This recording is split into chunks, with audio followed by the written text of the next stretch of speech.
Hello, everyone, and welcome back to beautiful Isle Delfino. The island of wisdom, or the nameless island of the witness, which we will be examining for our 13th, I guess, episode. And I don't know exactly what area number we're up to, but we're going to be talking about the color lab today, which is a really interesting area that really kind of gets mechanically at some of the philosophical themes of the witness in a more tractable than usual way, and it's also just a really fun kind of surprising area to play through. What do you mean by tractable? You mean like you yourself, the player, is experiencing it? Well, we'll get to it, but I always talking about these videos about the like third-person scientific understanding versus the first-person subjective worlds, and usually the connection between those is just like IDK, there's a giant infinite wall of paradise, like we have no way to get from one to the other, it's a mystery. But color, like vision in general, and human experience in general, and color in particular, is like where the rubber of third-person empirical observation hits the road of like subjective human experience. And we can trace color so well from like photons that are like out there in quantum mechanics that we understand. They're in the external world. We know everything about them, and then we can follow it through like the retina and the brain and everything. And so it seems like it's one of the closest places where we can make the connection between that external world and the internal world of human experience. Highly measurable perception. Yeah, exactly. And obviously we haven't cracked it yet, because otherwise we wouldn't have to play this game to understand consciousness. We just already know about it. But we, it just feels like an area where you can make a lot of progress and get a lot of understanding and maybe dispel some misunderstandings and stuff like that. So that's the area we're going to be talking about today. It's also, so the color bunker's fun in a lot of ways. It's, as pointed out in our previous like full episode where we were doing panel puzzles and stuff about the Marsh, is kind of a companion to the Marsh area. The Marsh is like nature it's like they took the lab and went out into nature and spread out all this academic scientific stuff all throughout nature. Here it's like they're like studying everything in the confines of this little science lab, and they've like brought all the plants inside and they're like watering them hydroponically and keeping everything controlled. It's kind of like two different methods of science there. It feels very sci-fi. I mean, it's this kind of like hardened military bunker, which is a little bit ominous. And it also feels like the most cutting edge and like I said, like rubber meeting the road on like trying to understand consciousness, more so than the Marsh, which is actually, in terms of the mechanics, is like the most abstract. It's just like tetromino puzzles. Like nothing about the Marsh actually matters for your understanding of the puzzles, versus this color lab is more like the pink trees or the shadow puzzles or the monastery, in that like it depends on the environmental details. Or actually the area that it's most similar to is the reflection area, because that's also about like the geometry of light and stuff. But it feels kind of like this is like kind of represents to me like the cutting edge of current science and our ability to understand the connection between those two worlds. And then it's sort of like beyond the cutting edge of current science is like the super secret endgame mountain lab that then goes into like sci-fi future technology and stuff. So the color lab feels a little bit special because it's almost like a prequel to the mountain, in just aesthetically, in terms of being a super modernist design.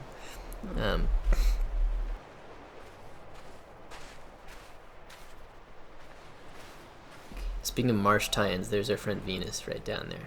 So oh yeah, got some Venus alignment going on this side of the island, just because it's that side of the island. Another thing, just totally unrelated to the color lab, but the Witness famously hired architects to help design the different areas in the game. They also hired like geologists to figure out like how the island, I mean, obviously it's a bunch of wacky biomes. Like I'm on the beach now, and like now I'm like, in a jungle, and like it's snowing up there. So like that's not plausible, but they wanted to lay it out, in a way that in miniature makes kind of sense. And so, like it's a volcanic island. and you have like this is the most recent part, which also matches up with it being like the most scientifically advanced parts of the island, and then you have like the part that's eroding away into the sea over by the desert area, and like oh right, those I forgot islands are directional like that. And you have this beach here that's like getting all these waves because this is like the windward side of the island versus like on the other side is like the symmetry area over there, and like over here is like way past the jungle is like the shipwreck and the mangroves and stuff, right? It's like it's less of a beach that's like getting hit and stuff, it's like swampy. Because this is like rocky and beachy because it's getting battered by all these waves, and then the other side is like swampy and also has very flat reflective water. It actually is more calm. Over symmetry. Yeah. Oh, that's really cool. Yeah, and then so, like you got this harbor on this side that's protected by it's they thought about it as usual in the Witness. They thought about it. So I like these like layers of stuff, right? Because you get different tides coming in and out. There also over here is like the world's longest audio log about some interesting stuff. But if I played it right now, I would lose 100% of my YouTube viewership, and they'd never come back. So we're gonna do that like maybe at the end, or probably in a separate in like a bonus episode. There's gonna be plenty of Arthur Eddington to go around, so don't worry. But yeah, so we have all this cool like basalt columns and stuff. I don't know, it's nice. Yeah, so the Marsh felt like very biological, like they were studying like the algae or something, and you get that Feynman quote about like stacking all of the different areas of science, like biology is on top of chemistry, is on top of physics, and then on top of biology is like neurology and psychology and sociology and stuff like that. And it was, to me, not to be a biology hater while my ecologist wife is around. I'm sitting right here. But it's kind of like it's like on that cycle, at least as Feynman tells it in his theater video, it's like he portrays it. Obviously he's a physicist, so he's biased. He's like, oh, the most fundamental things of physics are really related to the fundamental secrets of the universe, and like the things on the whole other end of that stack, like abstract concepts like justice and truth and beauty and stuff, are like relevant to this fundamental question. And then stuff in the middle, like organic chemistry, like does anyone really need to know that to like understand about consciousness and God and stuff? Like maybe not. So the Marsh is kind of about scientific thinking, and it's about stacking all those fields of science and how all of the thoughts like come together and interrelate and stuff. Versus this color area doesn't have that theme. Instead, it's about sort of trying to connect that loop. It's like, how does the physics connect to the human experience and the neurology and the consciousness and stuff? So they're kind of opposite in that way. Do you think that it's like accidental, like they meant to be studying vision and then they accidentally stumble across perception, or do you think that like they just go hand in hand? I don't know, and I mean they're not like, what is this area literally studying? This is just a nice little gate to make sure that you understand the how to draw lines, which I apparently do not.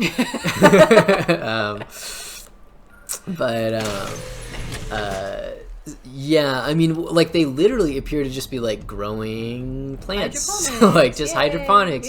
Yeah, and like I mean, you guys have probably all done this as a child for a science experiment, right? Like you grow a plant and you put dye in the water and then it colors it.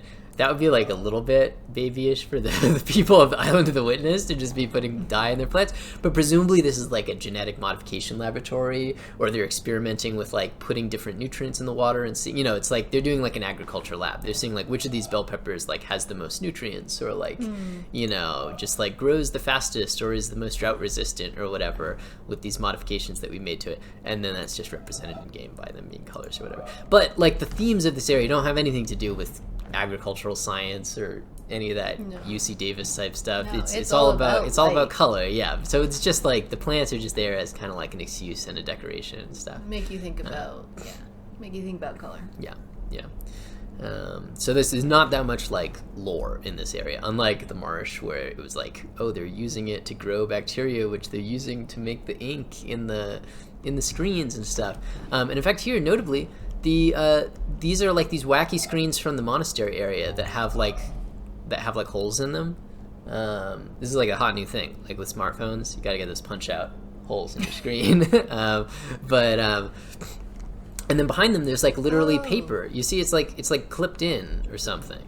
It's like What held the in heck? there. Yeah, the monitor Yeah. is like, this is like the wires connect It's through this standing dinky little exposed, thing. yeah, I Yeah, didn't realize that. and you could like swap out different paper behind this. And the reason why that is because this area is all about color. If they were screens like glow with their own power. We've seen that in the other episodes. Like they literally, if you're in a dark area, the screen will glow just like how normal screens do. And so it wouldn't work to like shine different colors on them and see what color they turn. I mean, you guys can like turn on a flashlight and shine it on your monitor right now. Like it doesn't really do anything. Yeah, it won't change color because like, you know, it's just, it already has a backlight and everything. Yeah. Feel free to pause the video and try this at home. Yeah. Yeah, intermission. And so this has like little paint swatches, you know, like it's reinforcing. Like this is matte. It's not like shiny. It's not like reflective. It's not any weird shit. This is just matte color on like I'm just a blue so disappointed there's blueprint. not a puzzle in the Witness, but you have to bring your own flashlight and shine it. Like change the color of the puzzle. Yeah. Yeah.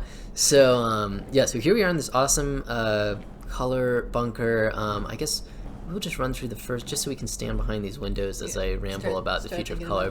But this first row is just like not actually having anything to do with color, and haven't even just reminding you that you're supposed to separate colors. This is yeah, a new rule yeah, for and this is area. like, hey, which colors need to be separated? Like, is it just white separated from grayish colors? It's like, no, you got to separate every distinct color that is on the board, even when there's three of them, right? Because previously there were just two, black and white, but now it's like, oh, there's three. Okay. Yeah. So this is just like, got to separate three colors.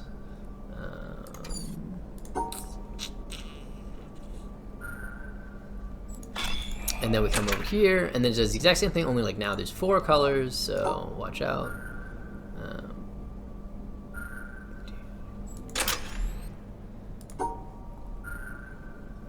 The thing I don't like about the color bunker is how little sense the like architecture makes to me. Like I don't understand why this wall's knocked out, other than to let the light in. But like story-wise, like I don't really get. Yeah, it is. Again, like the lore is weird, and I'll have a future video where I talk about like the architecture of the island in context and kind of the story of like the people who lived here and stuff, and like the history. But yeah, it does seem like a ruined bunker, like a military bunker. You know, it has this line around the side, which is a classic bunker thing because you want to have your guns be able to stick out and hit targets all around the horizon, but then you don't want to. You want to have this really hardcore top so that like the arcing projectiles that are coming in on you don't like mess up your day. But like, yeah, and it's like here, you know, it's a strategic location, I guess. But like, who is trying to like militarily defend the island? There's nowhere else besides, I guess, the boiling oil in the castle that alludes to like violence happening. I'm just like, okay, at one point they need a bunker, but like, why is it ripped up? I don't know. Yeah, it's like, well, did it get like bombed open? You know, but like that would be, I mean, kind of, yeah, because this kind of is all one big thing, but whatever. It's just a big open structure. Maybe it like decayed over time. You know, concrete kind of does that. Some of those ones in San Francisco, there's like ruined things out at Land's End. Like they never got bombed, but they just kind of fell apart, or I don't know. So, yeah. So anyways, then we just have the sequence of four. But then we're going to get into all of the craziness with the different color filters. But before we continue on with that, I want to talk a little bit more about color as a theme of the game, and the just look at this super colorful scene here. Red, yellow, blue, pink. Yeah. So like, what's interesting about color? There's a lot of interesting stuff. There's a super hilarious XKCD comic that's like history of my understanding of color, and it's like 50 different paradigms that are all like slowly superseding each other because it is a surprisingly confusing topic.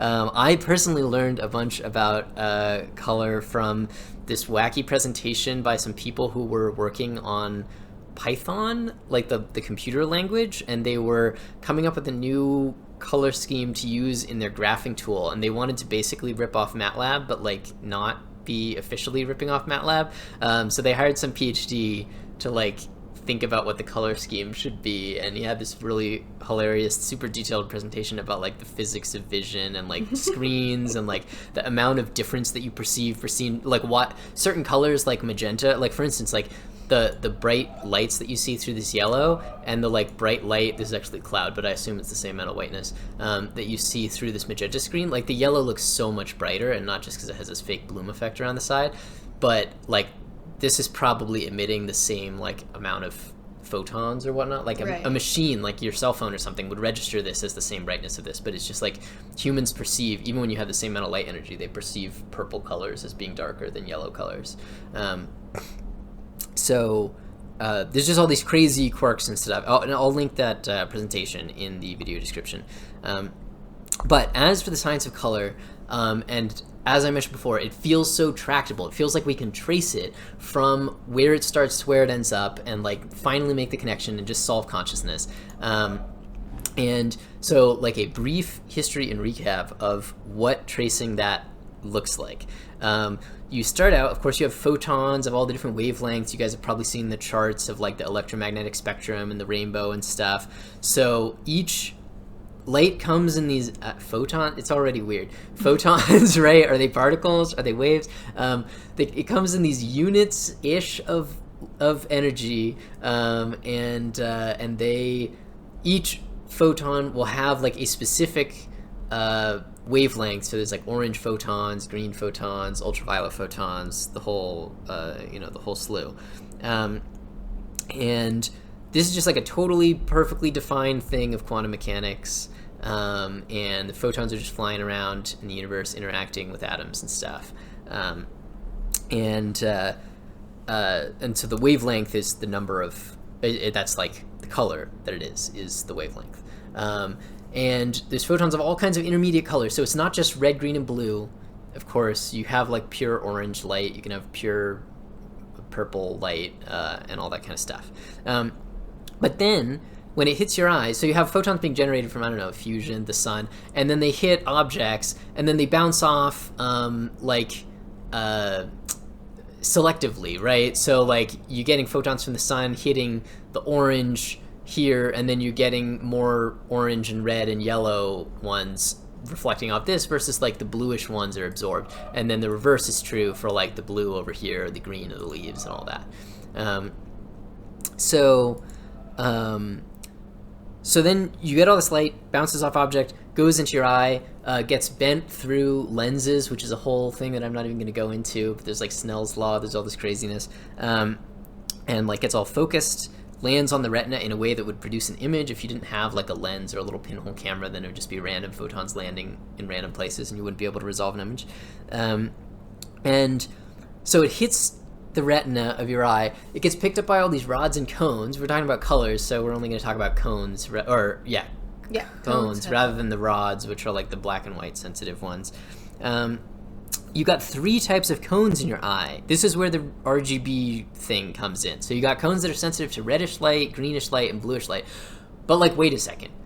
What happens to like the pure yellow photon, right? Well, it's not like it just gets missed. The red, green, and blue cones in your eye have different curves of sensitivity. So like a yellow photon would excite both. It would be like, the red cones would pick it up a good percentage of the time. The green cones would also pick it up just as often. And so you have a lot of yellow light coming in. You're stimulating an equal number of red and green cones, and then that just gets reported to your brain as yellow light. So you're not actually seeing the color. You only got like the cones, but you're interpreting it. It kind of gets digitized into RGB by your retina. So like an orange light would stimulate the green cones only once in a while, and it would stimulate the red cones almost every time. And this kind of digitization in the eye is the hack that computer monitors use, right? Because they can't reproduce every color in the rainbow. They just have little red lights and green lights and blue lights. I'm looking at them right now. Yeah, exactly. And so they can pull this hack. So like you're looking at the yellow light right here through of these panels here in the witness, and that's just a bunch of red and green lights lighting up on your monitor, but to your eye, that's indistinguishable from pure yellow light that's hitting it and then getting. But it does actually have an effect. Like if you're like in a completely dark room and you shine pure yellow light on like an apple or something, then it'll just look monochrome. Like it'll just look like black and white, or actually black and yellow. Versus if you shine like red and green light in the room, then overall the room will still have that yellowish tint to it, but things that are red will light up red and things that are green will light up green, and so you get like a richer color rendering. I wish I had. There was like a display about this in the Exploratorium that was just mind-blowing, so maybe we could find some kind of crazy picture for that, but I doubt it. So anyways, so monitors use that in order to imitate human vision. If you were like a bird, birds have 4 cones, or if you were like a bee or something that had like different cones than humans do, that you can see in ultraviolet, our TVs would look like super weird and tinted and like monochrome because they will only be displaying like 3 out of 4 colors. 3 out of the 4 colors, or everything would look like sort of sepia tinted in some kind of unimaginable bird way. But anyway, so the cones report everything to the occipital cortex in your brain, which is like on the back of your head, and actually the image is kind of represented like semi-geometrically. Like it's probably flipped so many times left to right and upside down. Like I don't know what the orientation is, but it is as if there's like a little projection, just like how there's a literal projection of light on the back of your retinas. It's almost like there's a a projection of like the visual scene that you're seeing, like in the neuron firing patterns on the back of your head. And for a long time, that was as far as like science was able to go in terms of understanding vision. There's like multiple rows of retina cells and stuff. But nowadays we understand like image classification much better, partly because we've built all these machine learning systems that are like directly inspired by the brain, and partly because we've studied the brain more closely. And so we know that there's this kind of crazy cascade of like feature detection as you go higher and higher up. So the retina cells just, they just fire when they get hit by the light. But then behind that, I think still in the actual retina and not yet in the brain, are like edge detection cells. If one cone fires, but the cone next to it does not fire, then they'll be like, aha, there's a contrast here. Like this is an edge. I should do some anti-aliasing or whatever, or I should like report to the next layer up, like there's an edge here. And then above that is a third layer of cells, which I think is maybe still in the retina, but eventually this transitions to cells in the brain, which are like slightly higher than edge detectors. So they would detect like a corner, like, oh, there was an edge, but then above it, there's an edge going an opposite way. So there must be a corner here. Or starting to detect a little bit of a curve, or like orientations, like diagonals and stuff, intersecting lines. And then as you get to higher and higher layers, you get to these higher and higher features. So detecting circles, or like, like kind of like angled things, or gradients of color, or like polka dot textures. And there's all these little feature detectors. And then the features get more complex by building off one another, and each like neuron of the next level is like wired to many neurons of the previous level. Oh, so they're just kind of connected to the ones below. So and the these edge, 3 fire, exactly. it's this. So like the edge detector is like listening to the 2 cones beneath it. The corner detector is like listening to several edge detectors, and then like the square detector, or like the angled shape detector versus the circle detector, are both going to be wired up to like the edge detectors. How many curves are going on? Yeah, exactly. Yeah. Like if you get a bunch of edges firing and like curve detectors firing, but no corners, then it's like, it's got to be a circle or an S or something. Yeah, it's not going to be a square. And then higher up, you get like detection for like features like dogs or cars, or like wheels or something, so then you get like leaves and branches, and then trees, and then like whole scene perception, like, oh, that's a forest, or like this is a house, or it's a street with a bunch of people, and so there's this hierarchy of things. And so we kind of smoothly go from like the raw pixel processing to like understanding, like labeling objects as as like abstract categories, like that's a table.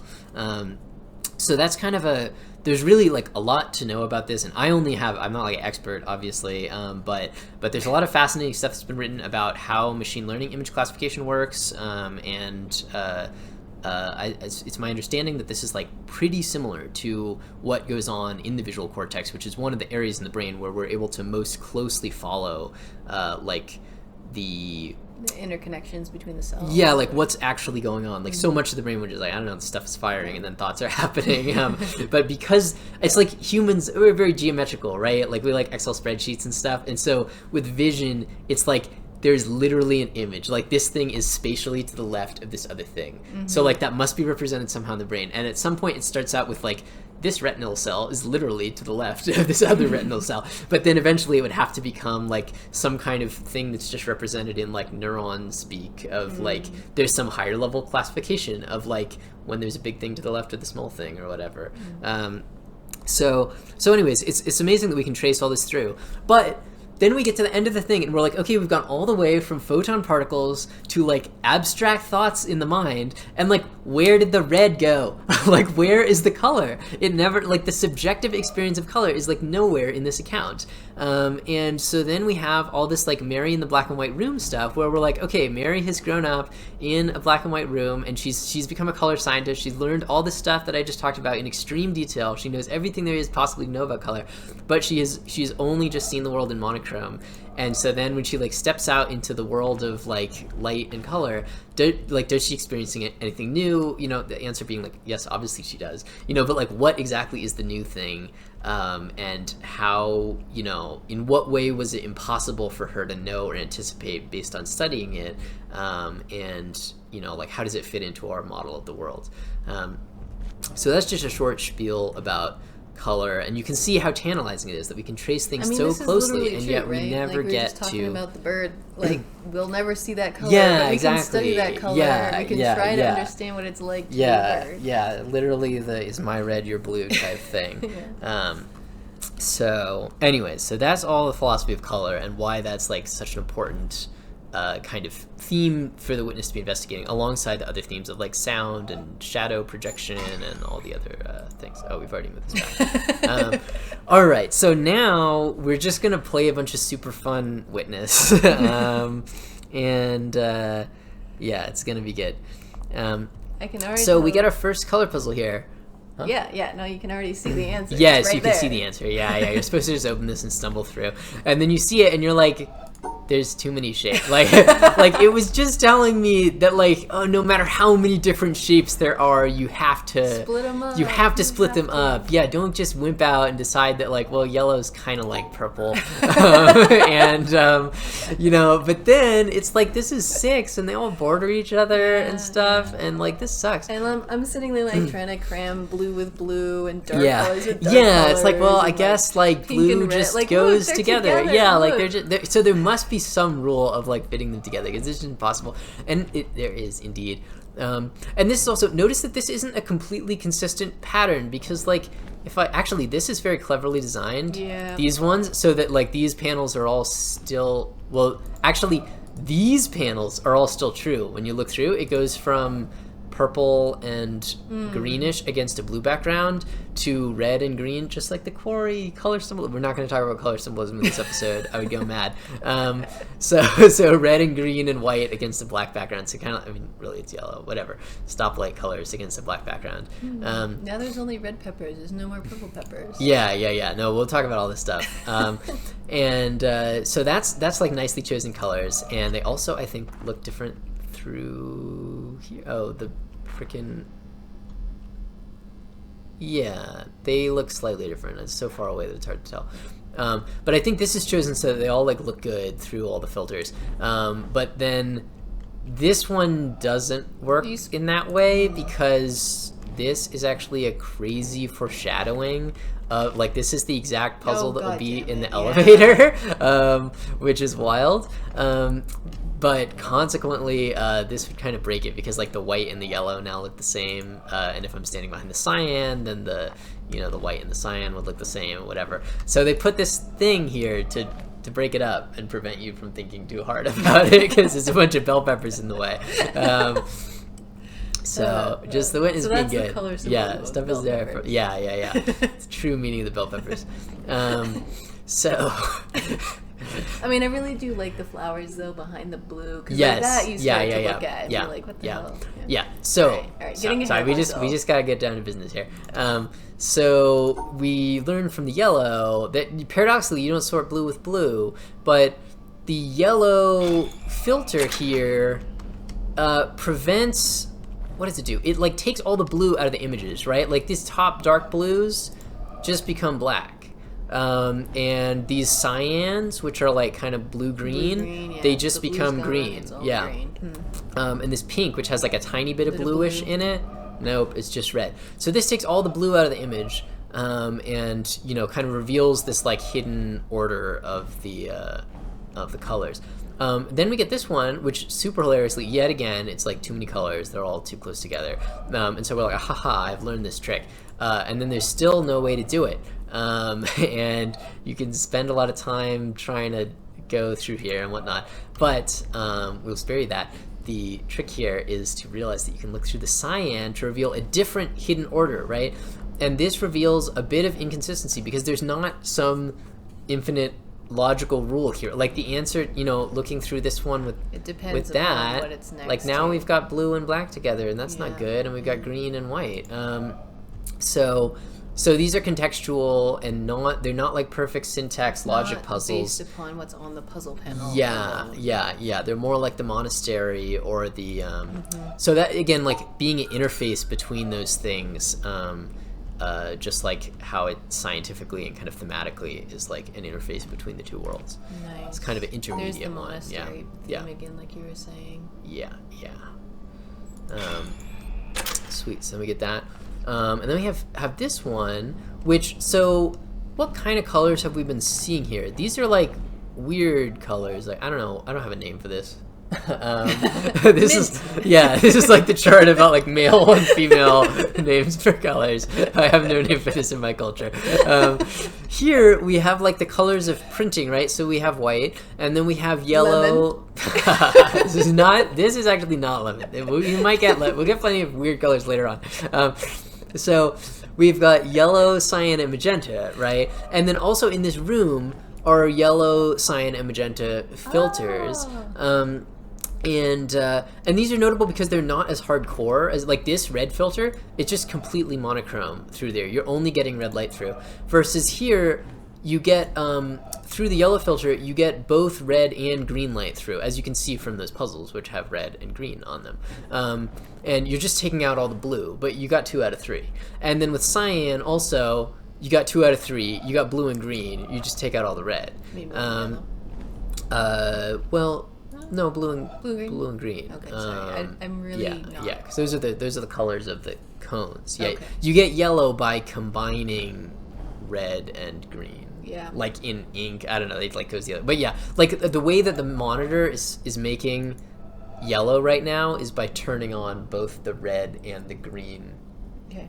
Like pixels, Yeah. Which seems weird because it's like red and green are darker than yellow, Yeah, but it's doesn't make any light, sense. so when you combine them, it gets brighter, right? And same cyan. The way it's making this pure cyan here is by shining the green and the blue pixel. You guys, if you have like low resolution monitors, Whip about right now. or magnifying glasses, you can actually lean in and like look at this IRL, and you will in fact see that like the little red pixels are turned off and stuff. And then we have cyan out here to complete the trio, and this is just red and blue. There's no green in here. And you remember what I was saying earlier about how in that crazy MATLAB presentation, how the yellow is like perceptually brighter than Yes. like purple colors. I don't know exactly why that is. I think like green has a lot to do with our perception of brightness for some reason. Like the green cone is just sort of like, I don't know, contributes to perception of brightness more or something. There's like weird asymmetries in the human experience of color. So this like looks kind of like a more normal scene. It's like, yeah, everything's yellow, but like basically I get it. Like looks like a normal room, right? Those flowers are completely Yeah, like normal. this looks That's normal, so you know? weird. And No, then then you go up here and it's like, what's going on? Like I'm Yeah. tripping out, you know? In the very earliest color movies, this is a totally random fun fact that doesn't have to do with consciousness or anything, but the very first color movies that were like ever made and screened in theaters and stuff actually, there was like a brief era of like a couple years in like the 1950s where they would screen movies with just 2 colors because you'd only need like 2 or like they were like you'd have to film it twice, like IMAX 3D style or something. I don't know. So they would like only be able to record 2 colors, and they picked red and green because that creates a more natural image, and like human skin tone looks more normal and stuff, and like I don't know, just like it looks weird that you're in this kind of like green to red zone, but it looks better than going with like the just magenta presentation, or with the like everything is some mix of blue and green presentation. Okay. Yeah, so just again just like weird asymmetries in human color vision. But yeah, so this is taking out all the red. So the reason I started talking about this is that these are like sort of normal-ish colors where you got your primary, you got your just blue, just red, just green, kind of pure, and then of course black and white. And then this is intermediate, right? This has got both green and blue in it, which is why you can change it to either green or white, because it's cyan. But anyways, it has blue in there. If we looked at it through the magenta filter, then it would look blue for reals. Trust me. So and then yellow also introduces a third like intermediate color. So this is like red and blue combined, and then this cyan is blue and green, basically, and then the if yellow you understand is color, red you and understand green. what's going on, and you can work it out by just looking at it and anticipating what I'm how saying the light will change. is that this is actually how color works in real life. This isn't like some crazy thing that's just going on in the witness or something. But here we got some like weird colors, like this isn't even honest to God pink. We have like 2 different shades of off pink, we've got like mauve and like blush or whatever. And then we have like light orange. So these are like weird tertiary colors, which I have no name for in my culture, because they are like, even now we're going to take out all the red, and so all of these become like kind of greenish, but it isn't even quite the same shade of green, and this isn't even quite the same. Like this, it has a little bit, it's a little darker, and because this definite rules I was looking for. This has like all the blue, but like also still a little bit of greenish in it, or something. Like it's kind of light. It's like a little bit close to white. Versus this doesn't even have like 100% blue in it. And so the trick here is that we need to further simplify things by bringing in the yellow, right? So this is going to take out all the red. Yellow is going to take out all of the blue, and so we're left with just a black and white or black and green monochrome view of things. And so we have like these 4 that are in black because they have no green at all, and then these ones all have an intermediate level of green, and then these top 3 have like 100% green. So yeah, we got 2 whites and a green, so 100% green, intermediate level of green because they're kind of whitish, and then this is like just pure red and blue in here. So kind of neat. I it's probably tedious to explain all this, but it's like easy to go through it and be like, look, they just line up, but it's like, but it's like, why does it line up? I don't understand. Yeah. So I still barely understand. So thank you for explaining, at least for my sake. Yeah. So this is the like only subtracting 1 color with the filter part of the witness. Look, even the little horizon things are magenta up here. So I thought these bunker windows, I don't know if they have a special symbolism, but just the fact that they're right on the horizon, it's just kind of striking and gives the game this like hyper long aspect ratio. This is like the future of gaming monitors, right? But anyways, so it's just kind of like more visually striking, like alignment games that the witness is playing. Yeah. That's nice. Yeah, so now we're up here in this magenta room, which is kind of the most striking of it's like easing us into this super weird monochrome that we're soon going to experience by starting us out with the friendly yellow area. And actually interesting, so this zone, you're looking through the yellow glass, but there's actually white lights in here, so it's fine. Like things are still full color on the inside. Right. You can see what the light is, or what the color shading is doing. Yeah. Versus up here, you're like put into this realm of ignorance because there's no longer white lights, and it's just magenta light, and so you don't know what color the things truly are. So you come in here, and the game gives you this hilarious panel where it's just all the same purple guys, Yep. and you know that these are going to be some kind of different color, but you just cannot know what it's going to be until you pull the switch and open things up to the outside world. And then slowly we see the color differentiation into this beautiful different mix of shades of blue. This is also a classic Witness move of like rewarding you with just like a big old view of the ocean. Like, did you want to have like a sword with +5 dexterity? It's like, no, just think about the ocean, you know. Just like think about life. Of course, there's our friend Venus again with like perfect Venus alignment, so that's cool. And yeah, just like full sun, and it's kind of a reminder of like the fact that this was all purple, and then it turns out that the walls, everything's painted white, and you have this like bright zone. It's just like, oh yeah, it's the sun creating every color of light. Like, you know, whatever that Cusick quote is about, like, through all things that are seen, I see you, or whatnot. It's like, it's the sun that makes possible seeing all this stuff, and, you know, is creating this rich visual experience. But anyways, so we see here that we have different gradients of, like, lightness, where, you know, it's adding a little bit of, so what? In this magenta corridor, we have red and green light because that's able to come in from outside, red and blue light, but all the green light is blocked.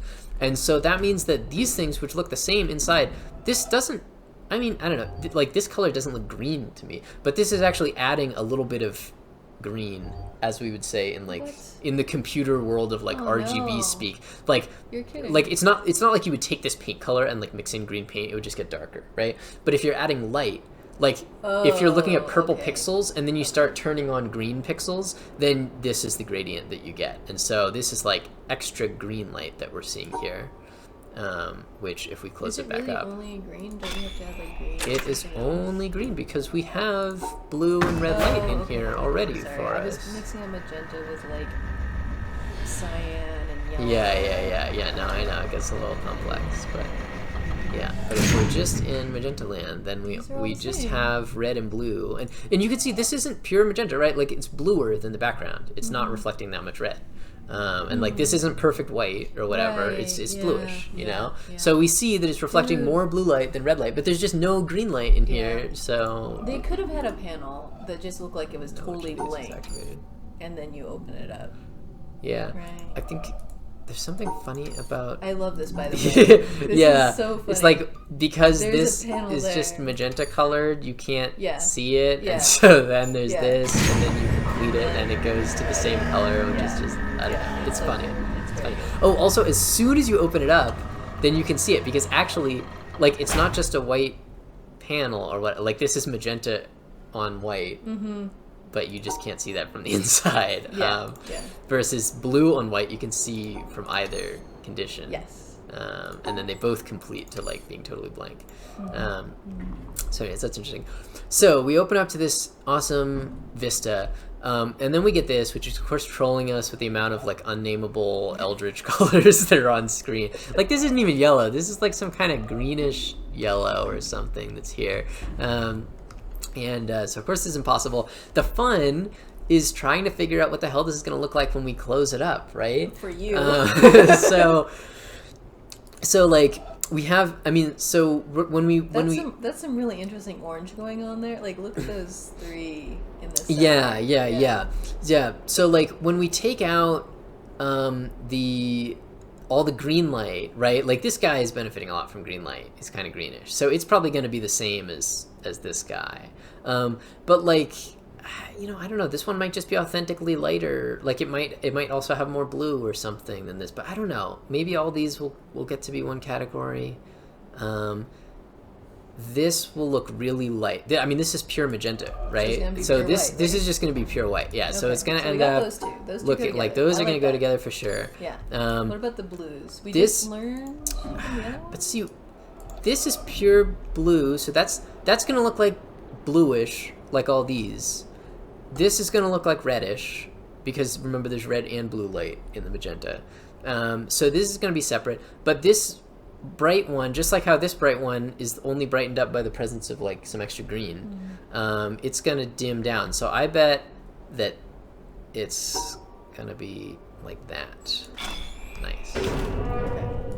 I didn't actually cheat that much on that. So we'll watch it come back together. All the green gets sucked out of those colors. Wow.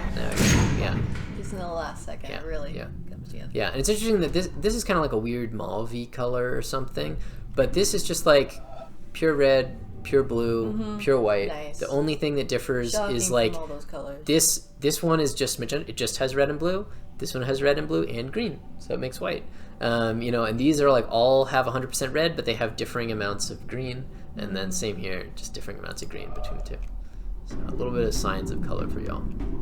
I like the flowers on the wall and how they change as well. Yeah, for sure. Can't see what they are. Yeah, I haven't been talking about like the flowers above because it's basically just artistic. You know, I mean they change color in the exact same way as the panels, but it's fun to watch. So then we get access to the awesome flower tower of the color lab.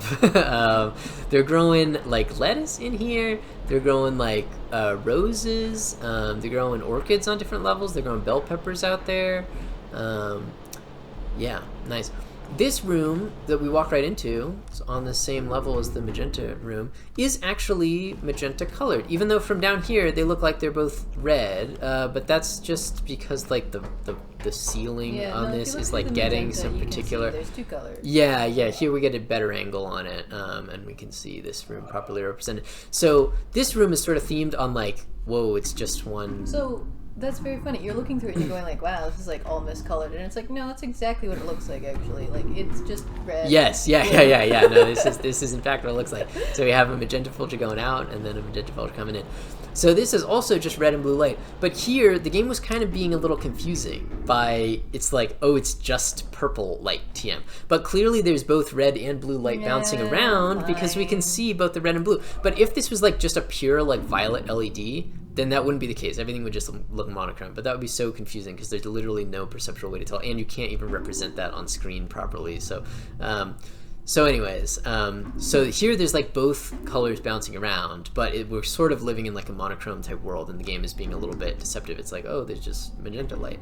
Versus this room is also... They could have had two lights, but they just put one light and it's... Yes, exactly. Yeah. Versus this room is more an artistic illustration of the idea that you don't want your bunker to catch on fire, so you put a lot of fire extinguisher or whatever those things are called, sprinklers in.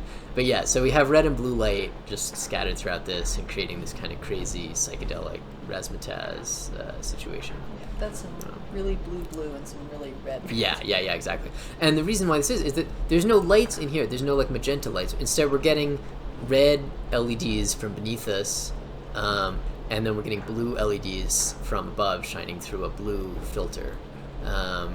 And you can tell that because you can see that, or well, because we can walk up here and it's like it's all blue. Okay. The lights are right there. They're just emitting blue light. Okay. And down here, another floor. It's all red. Same LEDs. Got little flowers or something going. And one kind of fun thing is, so of course we look out. Everything's super monochrome. So this room is like super monochrome because this is only one wavelength of light that our eyes can pick up, and we're just filtering everything but the red light. So we get this more bizarre than ever. This is why the game wanted to lead in softly, because people would think there was like a problem with their monitor or something. Look, it'd be like, nope. Yeah. So that's kind of what's going on here. The blue room is equally monochrome. Same deal. And I hate that I can't tell what color any of these things are. Yeah, I know. We'll never know. I will never know. This could be a blue flower or it could be a white flower. I don't know. This could be like any color. It could be like pink or something. It could be like green, kind of cyan-y. But It bothers me. Yeah. One fun thing is that the floor down here totally black because they're looking into the red room. I thought that was just 100% like of the light is filtered out. Oh, yeah. No. Yeah, it's because it's red down there, but we can't see that. It hits this blue filter and it dies. Yeah. Okay. Yeah. Is that in real life too? Like that's just how light works? If you put a really strong blue most like blue tinted filter don't block 100% of light. Yeah.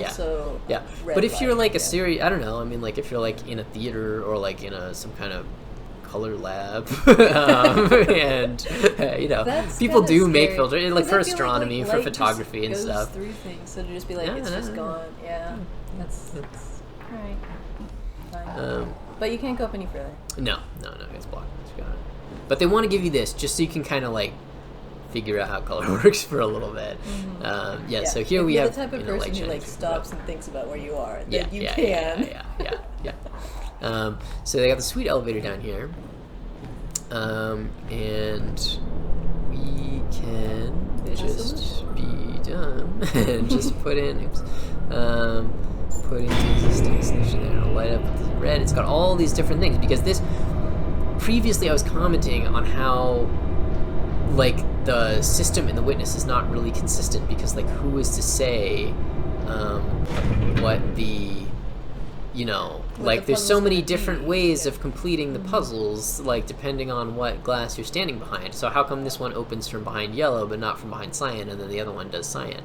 And by the way, now that we have a magenta filter here and then a cyan filter. Is the witness trying to give us like every possible combination or something? So magenta takes out all of the green, cyan takes out all of the red, and so we're just left with pure blue light. And so that makes this thing, which was previously like blue half white and half blue. It was like blue cyan with blue stripes, but now cyan just looks blue to us.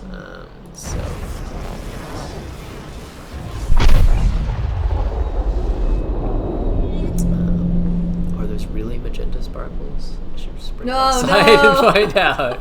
Maybe they're like, I don't know, like white or pink or something, or like they could be like. Anyways, I guess they'd have to be either white or magenta. Anyway, so you get this. We rise up here, and then it's like, oh wait, previously it looked like all of these were white, and then just this one was dark because we were in the red. We were just in red, and so this blue looked like it was black. But now we have two colors, a glorious two colors. And so we can see that actually this thing, which previously just looked white, is actually red. I mean, these are like some mix of like purple or white, or they must be yellow because I know that actually secretly some of this is yellow. How would you be able to tell that was an option? Well, you could tell that either this is purple or white, right? Because or no, okay. I think these must be purple or white. Those are the only options because like they're reflecting all of the light in this room, which is blue and red. So either they're also going to reflect green a little bit or not. So this has to be either white or like magenta. But it's these ones that are tricky because this is reflecting blue, but it might reflect a lot of other colors. It doesn't reflect red. It could be like green. Yeah, it could be like greenish, so it could be like cyan or something, right? Because we just haven't seen the impact of green on this so far. Same, this was white before, so it like only has red in it, but it might be like pinkish or something like that. It might have a little bit of green. Right, all right. It might be kind of orangey or yellow or something, right? Because it might also reflect green. Okay. We haven't heard yet of like the impact of green. Okay. So we're going to do this, which is going to take us up to it's going to symbolize the fact that we're in the purple room. It's going to take us up to the next floor, the blue room. But now we're losing information, so it's like, oh shit, now we got to remember. Like, now it's just this that's black, because this is kind of reddish, and so that's darkening it. But like, I guess all of this has enough blue in it that it can reflect blue. And so this like we know that this was like a dark blue previously, versus these ones, like all of the other stuff here has a little bit of red in it. This doesn't have blue, so it's like it's this kind of overlapping thing here.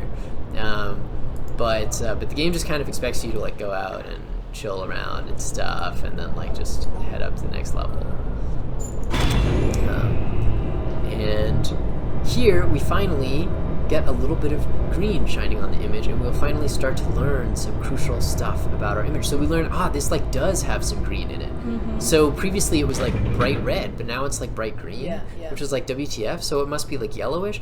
And then we're seeing these all look the same, like they look the same whitish, but now it's like this is bluish, so it must not have green. Like it looked white in both the red room and the blue room, but it doesn't have any green, so it must be kind of purpley. Versus like this top stuff, it's just looked white the whole time, Yeah. And that's the kind of reasoning that the game expects you to go through because it has this broken one here, where if you just input the raw, like I'm just going to fill it out like how it says, then it won't do anything, because the cyan room that we're in, the cable is busted, even though it has all these super delicious I mean, you bell lit up the peppers. cable, but... Yeah, exactly. And we can try and come up here and like hack it, but no, it's all busted.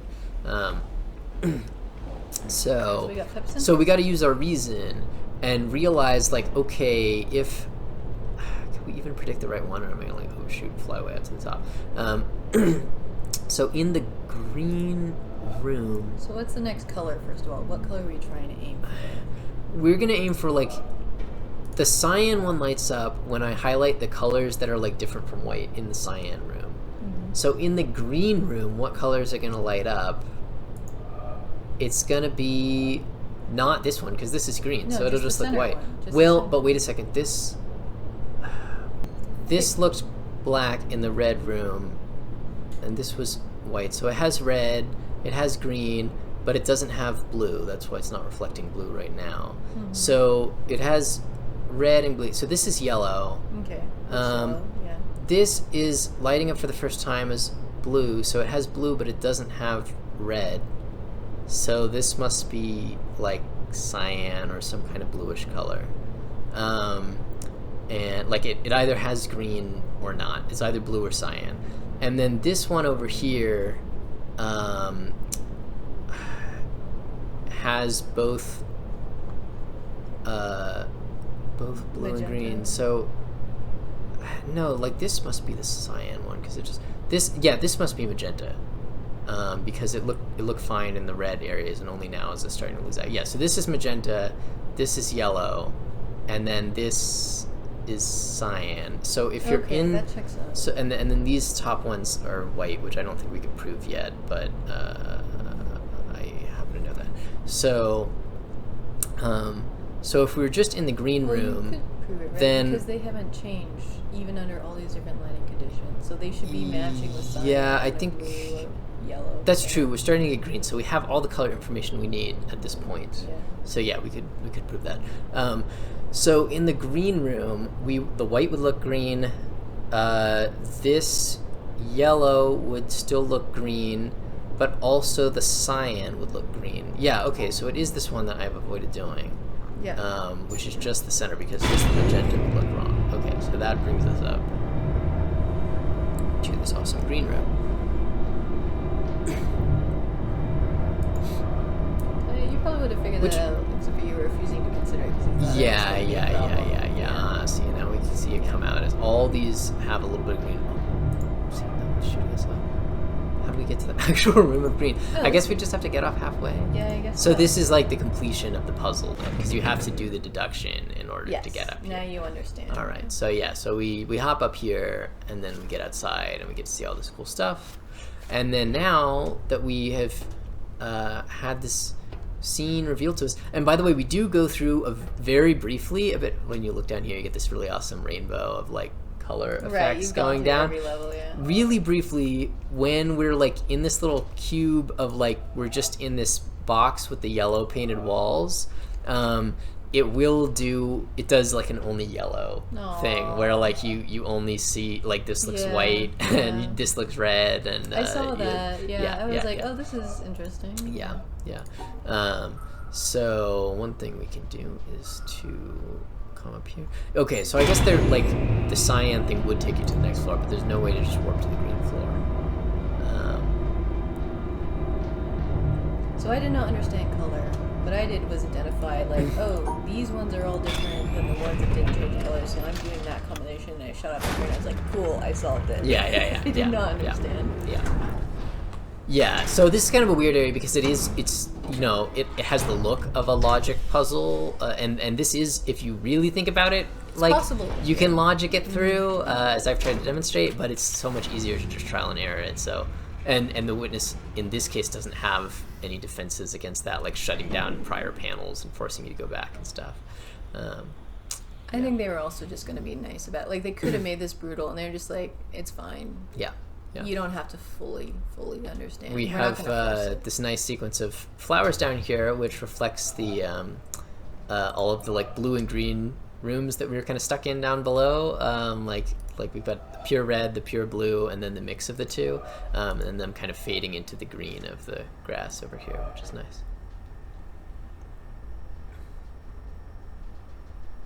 And the yellow grass too. Very steep. We're very close to the mountain. The mountain has to have this little notch in it just to accept the laser from here. And yeah, then we have the super colorful flower bed down there, which includes the one last thing we're going to do. We're not going to talk about the world's longest audio log in this episode, but we are going to talk about a slightly shorter Arthur Eddington audio log. Get off in the green room just to take a peek. Color, yes. Good double speed. Just break it hard. Double speed. Yeah, yeah, like you fucked up, bro. Here it is going through its yellow phase. Yeah, so you get red and green, but yeah. And then we go monochrome where we yeah, just black and white. Okay. Hopping off. Yeah, so now we're in the sweet green room, which interestingly gives us a view of the outside. I guess we had magenta dyed stuff before, but in the previous monochrome rooms of red and blue, we couldn't see outside.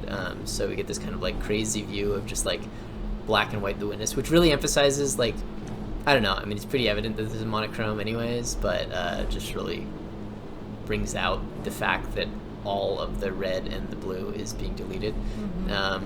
And it brings out this crazy pattern within the flowers where you have like this total rainbow from the outside, but it turns out that none of these flowers have been made in this very specific order.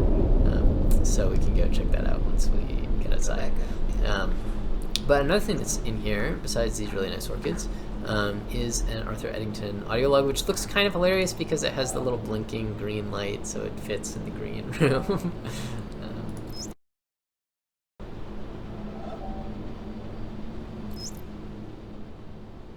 As scientists, we realize that color is merely a question of the wavelengths of ethereal vibrations. But that does not seem to have dispelled the feeling that eyes which reflect light near wavelength 4800 are a subject for rhapsody, whilst those which reflect wavelength 5300 are left unsung. We have not yet reached the practice of the Laputans who, if they would, for example, praise the beauty of a woman or any other animal, they describe it by rhombs, circles, parallelograms, ellipses, and other geometrical terms. The materialist, who is convinced that all phenomena arise from electrons and quanta and the like, controlled by mathematical formulae, must presumably hold the belief that his wife is a rather elaborate differential equation. But he is probably tactful enough not to obtrude this opinion in domestic life. If this kind of scientific dissection is felt to be inadequate and irrelevant in ordinary personal relationships, it is surely out of place in the most personal relationship of all, that of the human soul to a divine spirit. Arthur Eddington, 1927.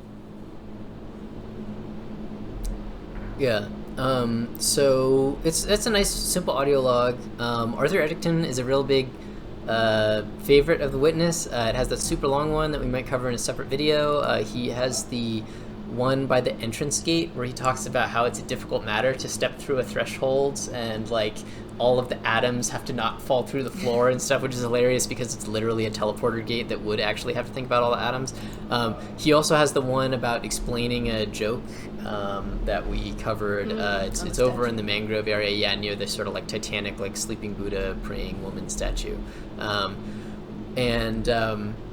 this one, I mean, it's about the science of color and tracing, like, that fact that we can trace the wavelengths all the way through and we can, like, have this super precise scientific understanding of, like, quote-unquote what color is, and yet it's obviously not what color is because the wavelengths, there's nothing in the wavelengths 408 versus 5300 to suggest that the one should be more beautiful than the other. And I think those are referring to like different colors of eyes, right? Like, I don't know, green eyes being beautiful or something. So that's... So is this just pointing to the very simplistic thing that like people attach all kinds of additional meanings to colors, or is it... Well, this is like the reductionism, like reductionistic scientific worldview versus like personal experience thing again. And he's saying like, hey, some people have this attitude of like, we're serious materialistic physicists here. Like we shouldn't be thinking about like, you know, we only believe in all these abstract things. Yeah, it's confirmed. Like it's all about the stuff at the bottom, you know. And Arthur Eddington is saying like, no, first of all, the other stuff matter. He's not even discussing the contrast that much, which he does in some of the other audiologues. He's more just mentioning, like, by implication. He's like, well, look, like, nobody uses this in your ordinary life. You don't just live in this world of geometry and differential equations. And so he's kind of saying, like, first of all, there's something missing from the scientific worldview because it's just only in this world of photons, this kind of monochrome, you know, world devoid of the experience of color, and devoid of so many other like ideas and emotions and things. And secondly, you're like in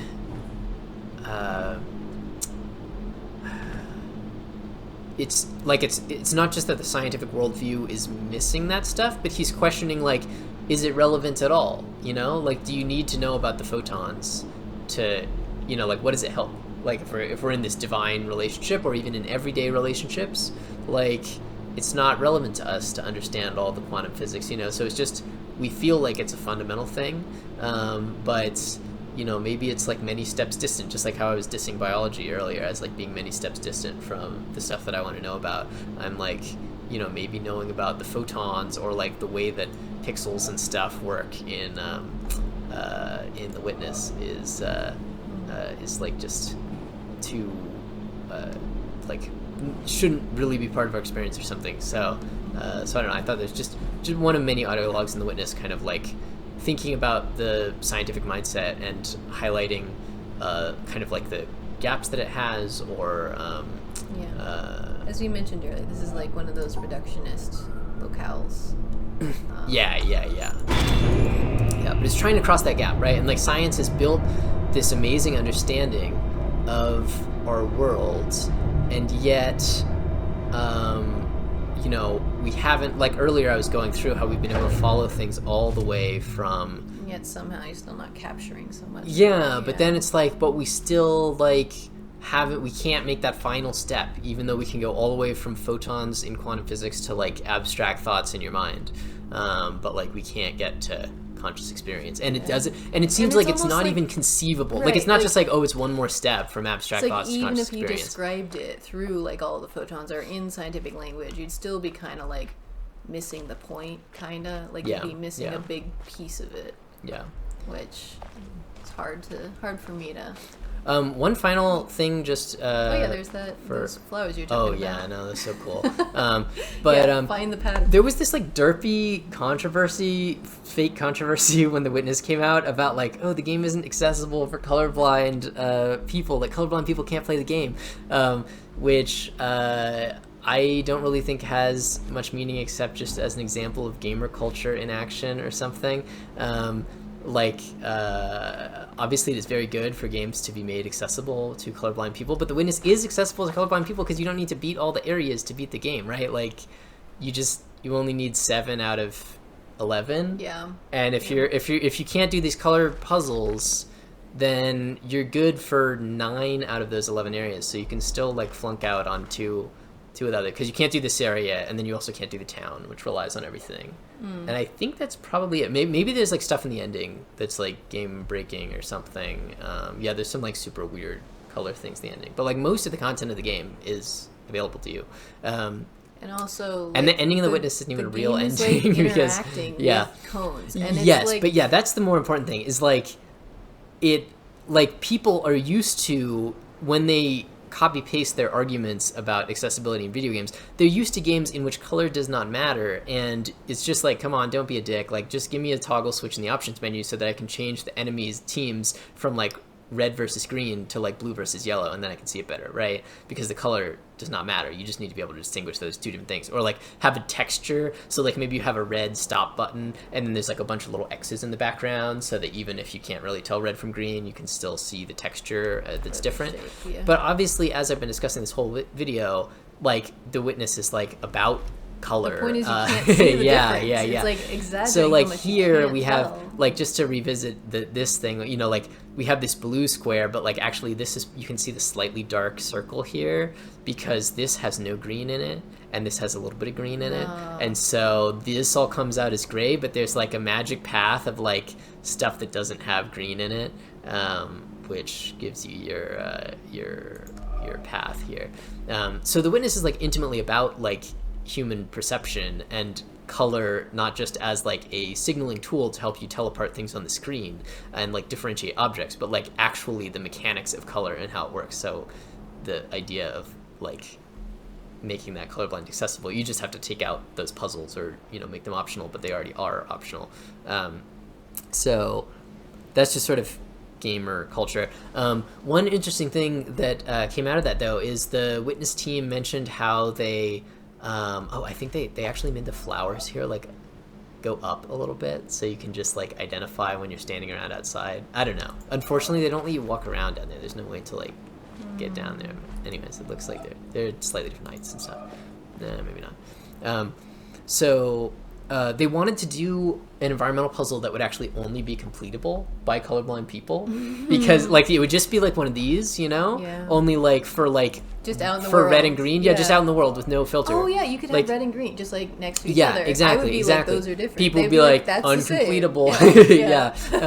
And you know, just like those colorblind tests where you see the number, and then if you're colorblind, then you can't distinguish the number from the background. But in the witness, that would be a feature because then you'd be able to click on the circle.